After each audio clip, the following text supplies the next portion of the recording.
All right, let's get to it. All right, man. Just wanted to tap in with y'all right quick. It's been a little bit, time. So why not? Let me tap in with y'all and just talk about some pro wrestling stuff. Why not? It's just safe to say professional wrestling is at a cool state. I mean, it's professional wrestling is cool again. Let's just say that. I mean, it's just so many different promotions that I've been paying attention to in the past few weeks, and you know, it was never like this before. It was at a before you had to rely on television a lot.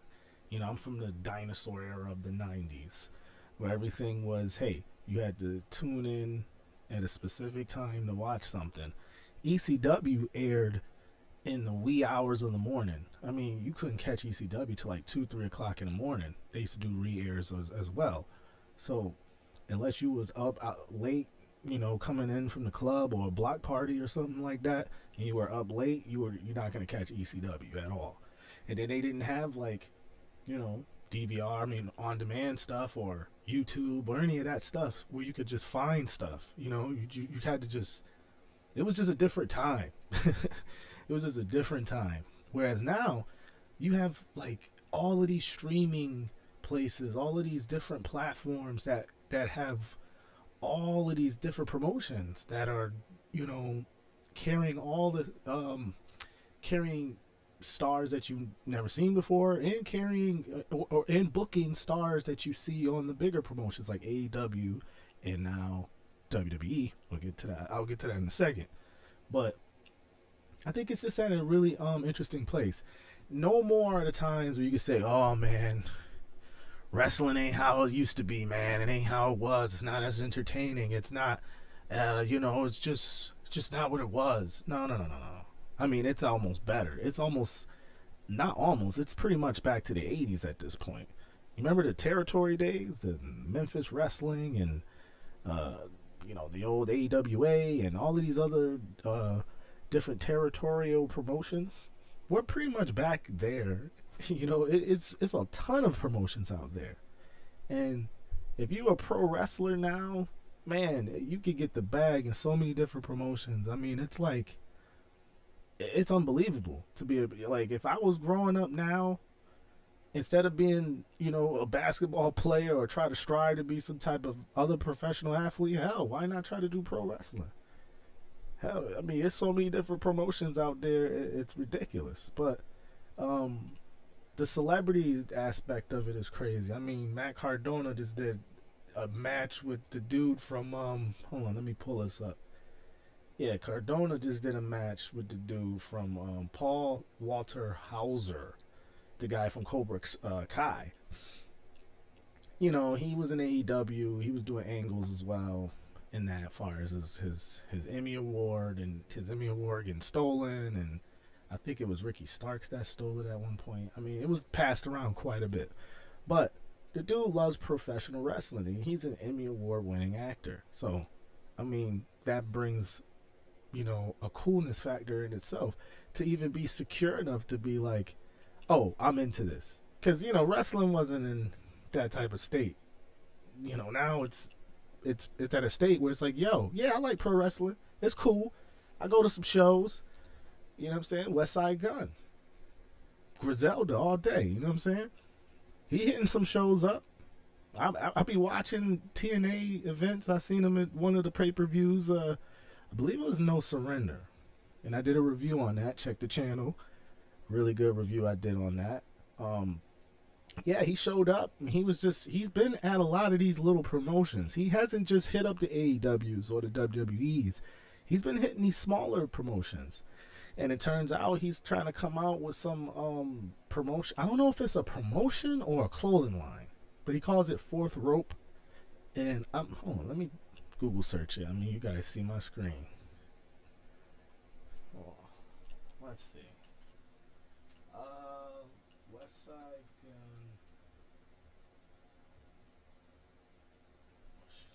I can't spell. West Side Gun. Fourth Rope.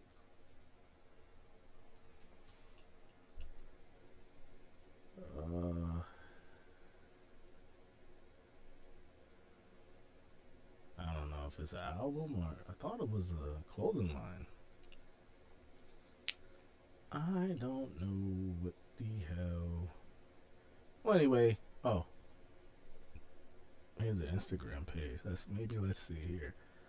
For the love of wrestling, power through art and music by West Side Gun. Shop now. So it's another merch company basically.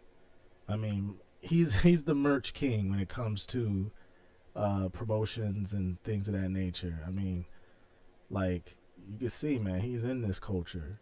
That's what he do. Oh, look, this shit is fly. Oh, Kenny Omega. Okay. I wonder if he's got deals with the wrestlers to use their likeness and such. Because maybe that's why he was hitting the road and you know maybe that's why he was hitting the road and hitting all these shows and being front row and being in the back dressing room and rubbing shoulders with some of these guys. Maybe he was cutting his own deals. That would be cool. Look at this. This is crazy. Rick Rude. Yeah, all right. Anyway, but yeah, you get the point. The point is, whether it's in the world of rap, whether it's in the world of comedy, and in the sitcom world, or Netflix, or however you consume your media, professional wrestling is crawling back into the mainstream, and it's nice to see.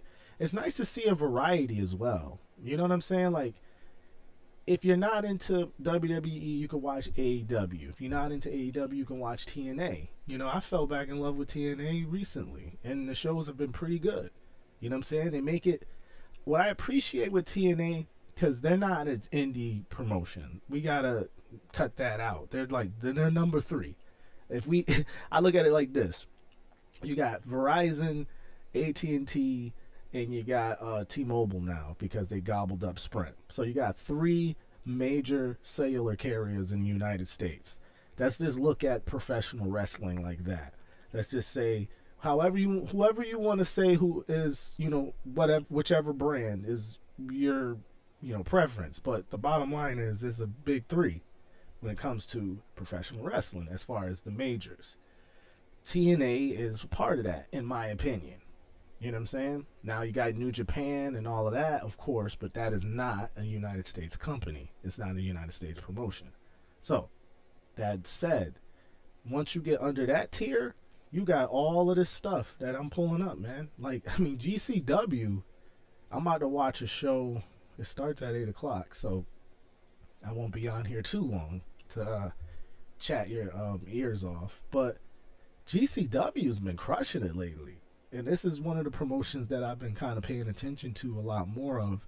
Yeah, they do a lot of hardcore stuff, but they don't just do hardcore. They do regular wrestling matches as well. And they got I think tonight they're gonna have Cardona versus Danhausen. I'm not sure.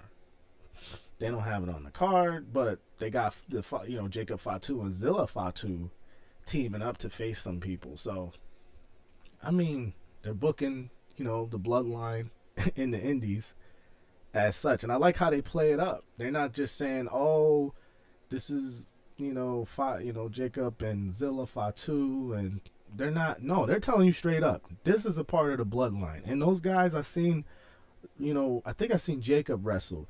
He come to the ring, he put up the one and all of that.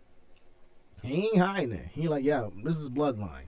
So, bloodline, these guys that's not in the WWE, that's a part of the actual family, they are running with the bloodline theme in the indies as well. And I think that's real cool because that just adds to the storyline.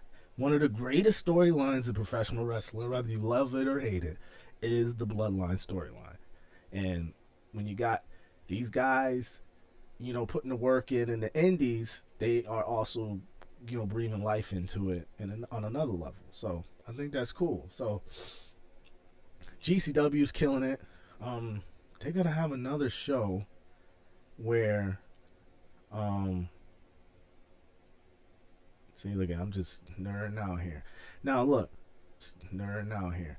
Now look, Sunday show, they call it The Block is Hot. Now they're gonna have Danhausen on it. See, and the reason why I'm bringing up these names is because these are names that are currently with AEW, right? Danhausen, I think he's still with AEW. I'm not sure, but now you got Nick Gage. Nick Gage, obviously the legend in GCW, and then you got Nick Wayne. Nick Wayne of AEW, who's involved in the storyline with Christian Cage, Killswitch, formerly Luchasaurus, and Mrs. Wayne. So, so he's now, doing some appearances in GCW. So I think that's cool. So you get a lot of that. That's what makes AEW, that's what makes it so frustrating with AEW for me when it comes to Tony Khan. Tony Khan is the only barrier in front of AEW. It's the craziest thing. The man that's in charge is the man that is the biggest, component, for the companies, whether it goes up or down. It's him. It's a great company. It's a great concept. I like now that they've kind of linked back into being what they were a few years ago. And that's truly being all elite. And that's not just in the United States. We're trying to make stars internationally.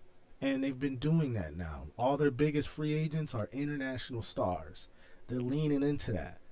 And that's what that's what it's all about. That's how they started from the beginning, making new guys, making new household names. And that being said, Will Ospreay. You're talking about professional wrestling being cool again. We got to mention one of the coolest wrestlers right now doing it, and that's Will Ospreay. This dude was a huge pickup by Tony. I will give him credit for that. I'm not the biggest Tony Khan fan, but I think he has been hitting every cylinder, correctly so far to start 2024 as far as getting Kazuchika Okada. I didn't kill his first name. I nailed it. And getting Jay White back on track as the villain, the number one heel, as he should be. And getting Will Ospreay, he nailed how he's booked Will Ospreay. Will Ospreay's come in immediately and has made an impact. I seen him show up to AEW Dynamite. I think it was 2 years. I don't know if it was 2 years ago or a year and a half ago, and it was a trios tag match. And it was the Aussie Open, basically him and Kyle Fletcher and the other guy versus the Elite, and with Kenny Omega and the Bucks. And when I seen him then, I was like, because I was hearing, about him and Kenny and their match and all of that. I was seeing clips of it, and I'm like, he's just a young Kenny Omega, Once he learns how to kind of put it together, talk, and kind of grab the attention of the audience on another level emotionally, he's out of here. And seeing him wrestle in that trios match, I was like, man, instantly I knew right then and there. I said, Tony Khan needs to do whatever it takes to get this guy. This guy right here is special. He got something. I'm talking about, every time I look at him, I think of Dynamite Kid. Not in a bad way, but I'm thinking about how explosive he is. Like, he's just explosive on another level. And that type of talent, you got to cultivate. You have to grab, because that is an extremely important asset in the future if you can do what's necessary for it to succeed. So just to see the dude come in like a bolt of lightning and connect with the audience, the bruv thing is getting over, and he's just being himself. So that's what makes it cool. You know what I'm saying? He's being himself. So I had to get into Will Ospreay because, man, AEW, they're doing what they need to do, and that's what's important. They're helping to make wrestling cool again. They're the people, they're the company, they're the promotion that kind of got this thing in motion, and getting all these different promotions involved and shedding a light on other promotions and letting people like me know, like, hey man, pay attention to CMLL. the Mexican luchador league down there. Pay attention to that, and they even stream live on YouTube. You know what I'm saying? Hold on. CMLL is kind of like, hold on here, CMLL.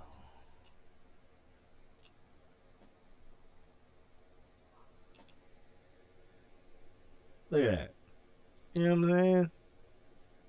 See, they got them. They got they selves a little bit of a presence. I'm just letting y'all know what the climate's like. I'm just setting the temperature here. You know what I'm saying? I ain't just talking. I'm showing you what's out there. So you can never say, "Oh, there is nothing to watch when it comes to wrestling that fits me." Look at this. They got, you could be a member and join them. I wonder how much they cost for this. Okay. All right. Might think about it. But yeah, you know what I'm saying? I ain't giving them no free promo, but I'm just letting, just the point is the point. A lot of great wrestling out there. There's a lot of great wrestling out there. And, you got to get to it. You got to get to it. Just, also, got to plug another GCW event. Now, this Bloodsport event, this has been talked about on the internet because the card is packed. You got Nick Nemeth, who used to be Dolph Ziggler. Hold on. Y'all can't see it. Hold on. You got Nick Nemeth, that used to be Dolph Ziggler, going against this dude named Speedball Mike Bailey. He alright. Getting used to him. But, let's skip down to the card here. Look at this. Shayna Baszler versus Masha Slamovich, who is contracted through TNA, but she's also in a whole lot of other promotions doing excellent work. She wrestles men, for God's sakes. And I think she's a world champion for, I think it's Fight Wrestling, or I can't remember what it is, but that's based in Connecticut. And they're going to have a card on Tuesday, the 26th. That's going to, I think it's going to headline Mustafa Ali. So, again, it's just a ton of pro wrestler going on. It's a good thing if you're a pro wrestling fan and you're just not into the same old when it comes to the glitz and the glamour and the bright lights when you get from WWE, which is cool. It's, no knock to them, but, sometimes you want to see something else. So, yeah, this is interesting, though, on the WWE. Shayna Baszler being allowed, she works with WWE. So her being allowed to work this indie promotion is pretty interesting. So that tells me a lot about the direction of where TKO and WWE's going, or Hunter, because Hunter Triple H is in control of all of this creatively. So for him to allow her to do this gig is pretty interesting. So gonna have my eyes open into that as far as the future of WWE talent. Are they gonna be able to do more side gigs as far as indie promotions and such? That would be dope. You know what I'm saying? That would be dope. Not just for boys and girls, but dope for the fans. To see them in a different type of atmosphere, in a different light. Hell, it might even enhance their characters. I think these, WWE could learn from, they could actually learn and better their talent by allowing their talent to work more with these types of promotions, because it could probably develop their character a lot more. Working these smaller crowds, just seeing, being in different environments could definitely make their talents a lot better. You know what I mean? So, hopefully Hunter, you know what I'm saying? Hopefully Hunter put some more people down and let them go to the indies. Could you imagine seeing like a Chad Gable, in the indies wrestling like Josh Alexander in TNA? Chad Gable versus Alexander? That shit would be crazy. Or Alex Kane and MLW. I didn't mention MLW, who's killing it. Got Matt Riddle back. Alex Kane, I watched him wrestle. He ain't bad. And then they, TNA took Hammerstone from MLW, who's not bad. Like, yo, it's a lot going on, man. I'm just, like I said, tapping in with y'all, getting on my nerd kick with professional wrestling. Pro wrestling is cool again, and I'm all for it. But anyway, I'm gonna get ready for this GLW, or not GLW, this GCW show. Tap in with y'all some other time, all right? Let me know what y'all getting into. If y'all into some other promotions, or am I putting y'all on to something different that y'all haven't heard before, as far as promotions that I just kind of all riddled off the top here? All right, link in with me. Let